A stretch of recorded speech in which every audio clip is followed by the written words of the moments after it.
Hey y'all, I just finished watching Love and Hip Hop Atlanta. I guess we're up to episode 4. I haven't been really doing reviews on it, but this episode was pretty okay. It was a funny episode or whatever. It was real funny. I just finished watching it. Excuse the bonnet again, but you know, it's about that time. I'll be going to bed soon, so you know. But it starts off with Stevie J in rehab, and I guess he had a point where he can have visitors now. And my boo, the Puerto Rican princess, went to go visit her husband and stuff like that. And he's claiming he want to stay sober and all this other stuff. I really don't believe it, but he wants to be sober, and he's telling her that she needs to be sober too, meaning no more smoking weed. I think she was doing coke too, but whatever. Smoking weed and I guess drinking, and she was like, no, I don't want to give up smoking. And I mean, it's a big enough house. You can smoke in another area of the house, that rented house they in, or you can smoke outside. I mean, I don't know, but that's what Stevie wants to do. He said rehab is going pretty well. I don't know, him and his Mr. Nice Guy shit be having me dying, but yeah, I guess he's trying to do better. That's what happened in the beginning of the episode. Then it cuts to newcomers from last season, Tony and Kalina. She had purple hair last season. And Kalina is pretty. She looks real pretty, and she's big as a house, and they're about to go into hospital because she's in labor. She's about to have a baby. And while they packing up, getting ready to leave for the hospital, she's worried about their finances and stuff. And she's worried because, you know, she hasn't finished her album. They got this big house and all this other stuff, and ain't no money coming in. The studio was a flop. I don't know what's going on with the studio thing, but it's somebody they worked with before. They trying to do a club. He wants to do into a club, and he want to spend their whole life savings, and she's really not trying to hear it. So that was basically it. But Tony and that beard, that was getting on my nerves. I didn't like that beard at all. But that was basically it, that what they were talking about. And he was like, you ain't can't worry about that, about money right now. We just got to worry about, you know, having his baby. They left to go to the hospital. Then we go to Carly Red and Rashida. Last week, you know, they got into a little thing at Carly Red's grand opening of her store, her clothing store, whatever, that she was supposed to have with Erica. Now, I didn't see nothing wrong with what Carly Red did. I believe that she actually did call Erica. Maybe her phone was off since Scrappy didn't pay his child support. But I think she really did call, and Erica didn't respond or whatever. She too busy trying to figure out what's her storyline going to be and worry about Scrappy. And I'm not mad at Carly Red. Not. The way she did it was kind of messed up, but I believe that she called her. Maybe she didn't call her enough. But, you know, Carly Red ain't got time for funny money. And whatever Rashida may say about Carly Red, she get hers. She's not with nobody who knows who she with right now. She 50 years old. She get money. She don't look too bad. Her ass look fake. But, you know, I actually seen Carly Red hair in a beauty supply store in New York. So, she's doing all right for herself. She's doing better than you, Rashida, when you have that fake ass husband of you spending up your money. So yeah, they were arguing back and forth about what happened. And they always want to call Carly messy, but I believe Rashida was messy too. Because why would you bring her there? Why would you bring Erica to the grand opening knowing there was nothing positive going to come out of that? Or whatever. Y'all lucky that her partner didn't fuck y'all up, because y'all trying to knock over shit. And Erica tried to knock over shit, and she wasn't here for it. And that's why y'all hurried up and walked your asses out, because y'all know Carly's partner would have fucked y'all up. That's all I got to say. Because she was like, hey, we ain't doing that here. We is not doing that. And Don Peace, I can't remember her name with the red hair. She a stripper, and she'll fuck y'all too. You never fight a stripper. If they able to climb poles, them bitches are strong as hell. Don't ever fight a stripper, because they strong as shit. And then when we go to Stevie, Mimi went to visit Stevie at, I don't know, no, it was still in the rehab place, but I guess the church section. And they went to talk about when her and Jocelyn met. Now, Mimi keeps saying all this shit about Jocelyn. And I don't think she's a beast only because she don't like you and y'all don't like each other. She tried to be nice to you, but you know what, Mimi? You think you can say whatever the fuck you want to say to a crazy person. If you think she crazy, why do you talk shit to her? I mean, you just can't tell people how to react once you say whatever the fuck out your mouth. That's why she fucked you up at the reunion. When she saw your ass, she remember what you said on Twitter, what you was saying, and on Instagram, and she fucking dragged your ass in that fucking hallway. And that's what the fuck you get. And I really don't understand Mimi. The way her and Stevie was talking, of course, I know Stevie still will fuck. And it looked like Mimi's all interested too. I know she loves Stevie, but it's like, get your life, Mimi. You just so stupid and dumb. And I can't deal with her. But, you know, I don't know what happened. And if she's so crazy and she's such a beast, why is Eva always around her? Like, you know, you allow Eva to go with Stevie and Jocelyn to their house or whatever, have sleepovers or whatever the fuck. So I think it's bullshit. You just want to be a part of their storyline too, I think. Because Mimi, you need to stop. And I can't deal with you. And then after that, they go to Nico. Nico and his wife. He convinced his wife, Margot, I think her name is, to move to Atlanta from New York. And he got her apartment in the same complex, right down 2 floors down or whatever. And he busts up in her house or whatever like nothing. And they claiming they're trying to work on their marriage, but I don't know. She wanted to know the real truth behind him and Mimi and the sex tape and all this other stuff. And so the sex tape was basically all Mimi's idea. He's blaming it on her, masterminding. And I think they both masterminded together. That's all. They were trying to get money, and they did. They did a plan together, and that's how they was it. And she played the victim, and he was an asshole. Even though I think Nico is a dirtbag anyway. He's a dirtbag asshole anyway. So that's the type of dude he seemed like. He is a real dirtbag. And he supposedly told the truth to his wife, to Margot, about the sex tape. And I think it's bullshit. I think both of them mastermind that shit, trying to get money. That's it. And one thing I like about Margot, you can tell she's from New York. Because, she lived in New York. Because I like her style. She's not gorgeous, but I like her funky style. It's cool. Like the little cut in her hair and her clothes, how she wear clothes and hats. And, furs and stuff. I like her style. She's funky. Then we go to Kadia. That's how you pronounce her name. Kadia, KD office. That's Young Jock's girl, a.k.a. Miss Piggy. And she's a little... Now that I see her more, I understand why Carly Rae was calling her Miss Piggy last season or whatever. So, baby mama number 4, Cena, comes to her office, basically to show that she got proof. Last episode, Jock came over and was pouring chocolate over her, sucking her toes and stuff, and all the while, Cena was setting him up, and she recorded him. So she came to show the video to Kalia, KD, whatever her name is. And she showed her. And KD was disgusted. She was like, this is what you showing me? This is what you showing me and stuff? This is a place of business. Like, why are you coming here to my job doing all this mess?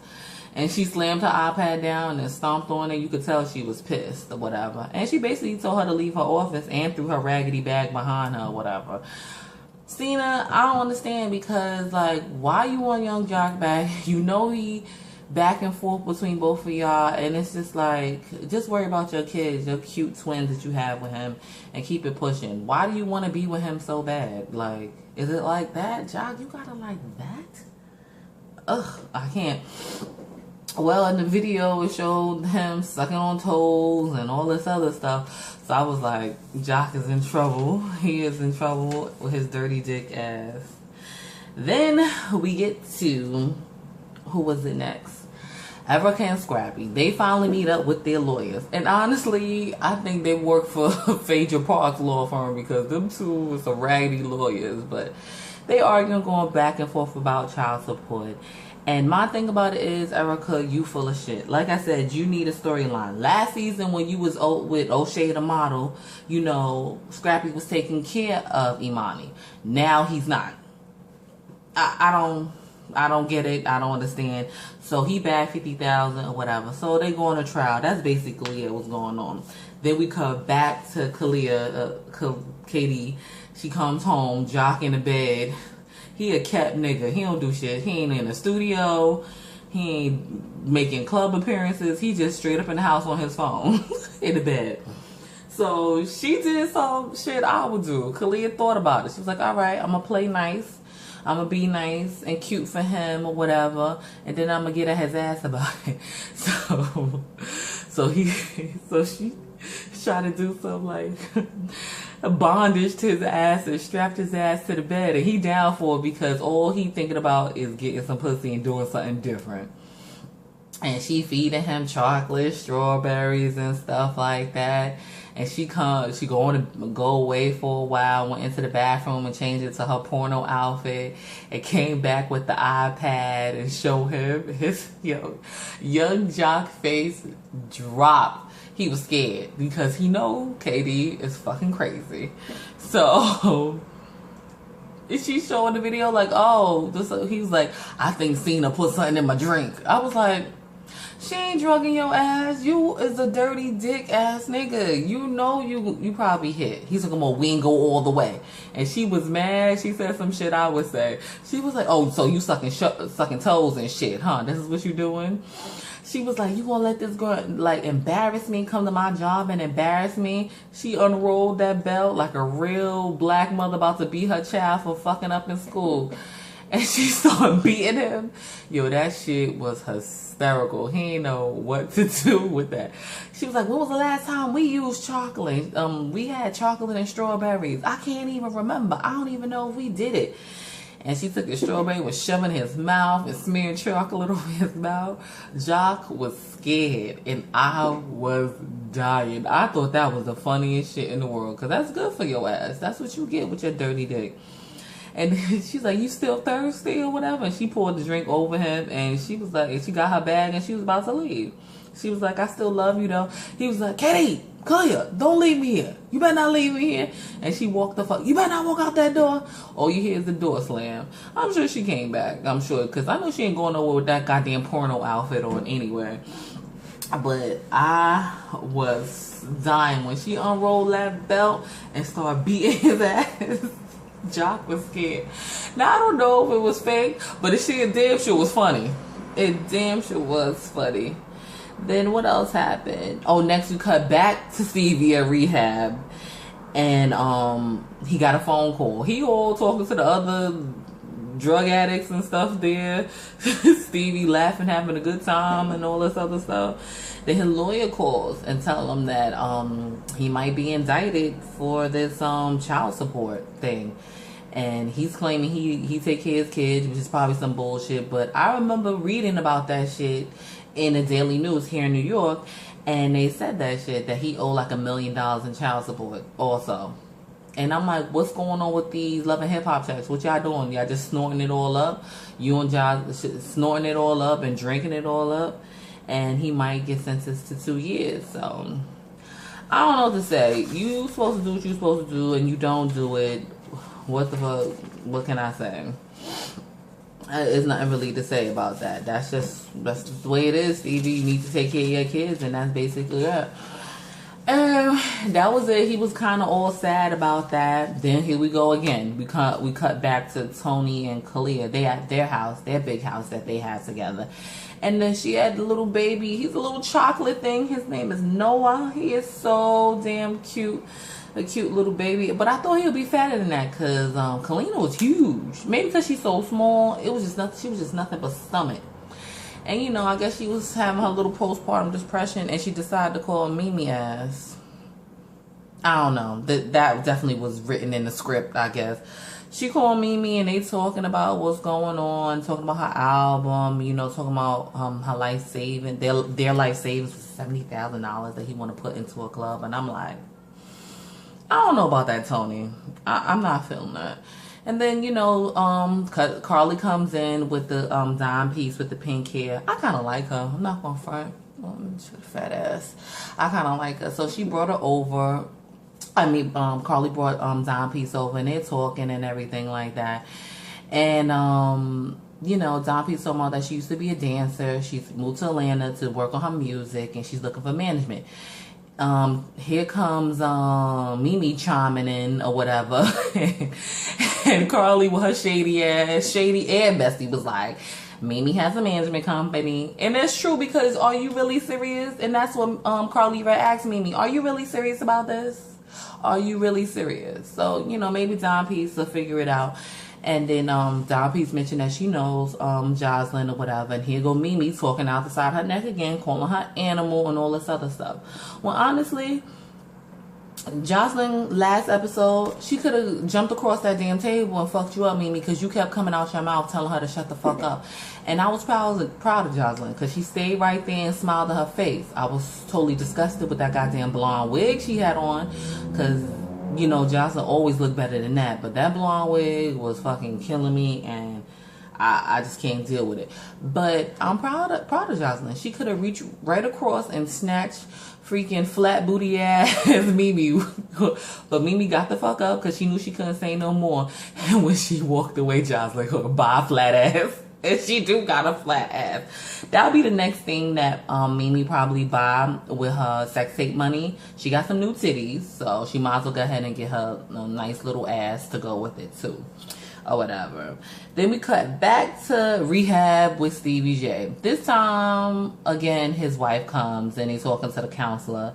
And the counselor said that maybe you need to stop for at least a year. And if you can't stop, maybe your ass need rehab. And then she started crying about, you know, Stevie ruling over her and all this other stuff. And that's the type of guy he do. That's the type of guy he is. He's a damn creep, pimp ass creep. And that's all. And Jocelyn needs to get with it, because you ain't going nowhere either. I love you, boo, but you ain't going nowhere. And that was basically it, the episode. At the end of the episode, you know, Nico's wife, Margot, you know, she got a call from somebody. And during commercial break, you'll see all these claws come walking up in. And then here you go. Over-accessorized Jocelyn called and see what was going on with these big earrings, big shades, and that fucking blonde helmet wig. I can't take it. It's terrible. Stop, Jocelyn. You my girl. Stop with that fucking wig. I can't take it. But yeah, that was the end of the episode. It was really good. This was a funny ass episode. That's what I can say. It was hilarious to me. But next episode seems like it's gonna be even more. It's gonna be juicy. Margot's gonna tell Jocelyn about the sex tape, and you know Jocelyn's gonna tell Carly Red, and I can't remember who other. Oh, tell Carly Red in front of Margot. It's nice and messy. It's gonna be so good. It's gonna be so good. And then you know the Mama D gonna tell Scrappy that he's back with Ernest, old crackheaded ass. But yeah, that's all that was going on or whatever. It was a pretty okay episode. It was more funny than anything to me. I was cracking up, and I know I haven't done a review in a while, but I've been tired. But I just had to say that, and that's about it. So like, comment, and share.